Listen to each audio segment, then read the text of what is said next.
Ready to move in premium triplex villas at Bachupally APR projects. మేమంతా సిద్ధం bus యాత్రలో CM Jagan పై అగాంతకుడు దాడికి తెగబడ్డాడు.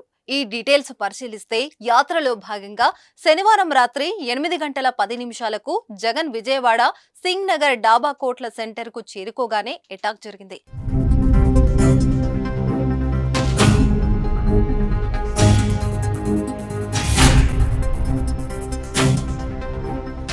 సీఎం జగన్ కనతకు గురి చూసి పదునైన రాయితో దాడి చేశాడు.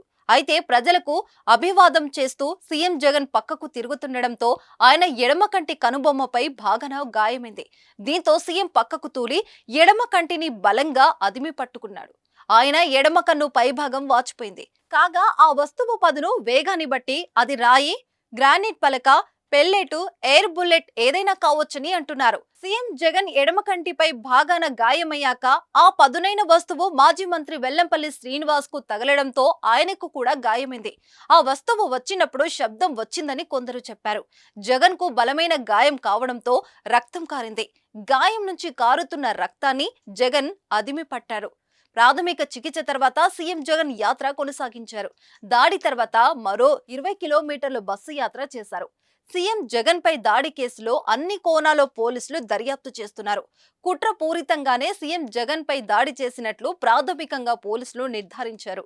2 రకాలుగా దాడి జరగొచ్చని పోలీసులు అనుమానం వ్యక్తం చేస్తున్నారు. వివేకానంద స్కూల్ కు గంగానమ్మ గుడికి మధ్య నుంచి రాయితో దాడి చేసి ఉండొచ్చని, మరోవైపు వివేకానంద స్కూల్ నుంచి దాడి చేసి ఉండొచ్చని అనుమానం వ్యక్తం చేస్తున్నారు. వివేకానంద స్కూల్లోని కొన్ని కిటికీలు తెరుచుకొని ఉన్నాయని, వాటి నుంచి ఎయిర్ గన్ తో గానీ క్యాటర్ బాల్ తో దాడి చేసి ఉండొచ్చని అనుమానిస్తున్నారు. దీంతో స్కూల్ నుంచి దాడి జరగొచ్చిన కోణంలో దర్యాప్తు చేస్తున్నారు. స్కూల్ కు గుడికి మధ్య ఉన్న చెట్ల మధ్య నుంచి దాడి జరుగుండొచ్చన్న కోణంలోనూ దర్యాప్తు చేపట్టారు. కుడివైపు జన సమూహం ఉండడంతో ఎడమ వైపు స్కూల్, గంగానమ్మ గుడి మధ్య నుంచి దాడి చేసి ఉండొచ్చని పోలీసులు అనుమానిస్తున్నారు. పూర్తిగా చీకటిగా చెట్లు ఉండడంతో నిందితుడు ఎవరికీ కనిపించలేదు. దాడికి పాల్పడిన తర్వాత సులభంగా తప్పించుకోవచ్చని, ఆ ప్రాంతాన్ని దాడికి ఎంచుకుని ఉంటాడని పోలీసులు భావిస్తున్నారు. కేవలం 20 నుండి 30 అడుగుల దూరం నుంచే సీఎం జగన్ ను అగంతకుడు టార్గెట్ చేశాడు. సీఎం జగన్ ని బలంగా కొట్టాలన్న ఉద్దేశంతోనే దాడి చేశారని పోలీసులు అనుమానిస్తున్నారు.